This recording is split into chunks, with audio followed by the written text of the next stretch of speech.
म्हणजे 3 स्पेसिफिक प्रश्न आहेत मंत्री महोदय. एक तर हेमोग्लोबिन जेव्हा कमी होतं तेव्हा आयनचे औषधं लागतात.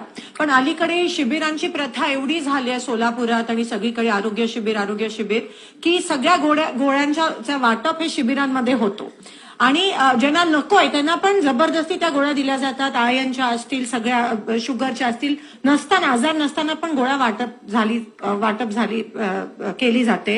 आणि त्यामुळे सिव्हिल हॉस्पिटलमध्ये गोळ्यांचा तुटवडा आहे.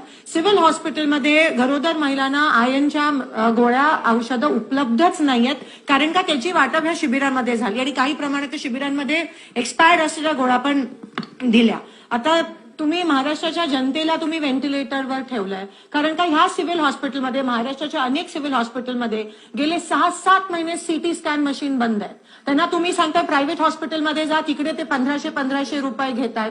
आणि सीटी स्कॅन मशीन असून मेडिकल सेक्रेटरीकडे आम्ही गेलेलो, त्या म्हणाल्या 1 महिन्यात सुरू होणार आहे, कारण कॉन्ट्रॅक्ट दुसऱ्यांना दिलंय, टेंडर हे ते ऍज युजल सगळं आउटसोर्सिंगवरच चाललंय.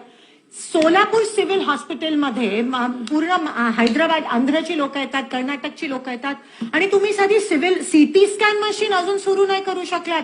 ही शोकांतिका आहे. सीटी स्कॅन नाही, MRI नाही, गोळ्या औषधं नाही. मग ते सिव्हिल हॉस्पिटलमध्ये नेमका चाललंय काय? ते फक्त कर्मचाऱ्यांचा वापर शिबिरांसाठीच करणार आहेत का आपण?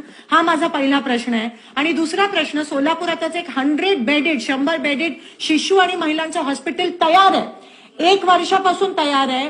आणि पण तिकडे किरकोळ कारण फर्निचर नसल्यामुळे ते तुम्ही सुरू करत नाहीत.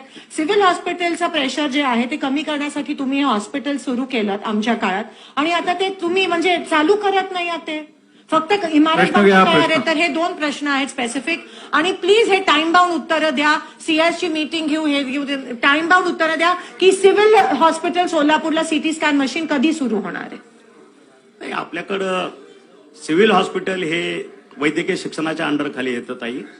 एक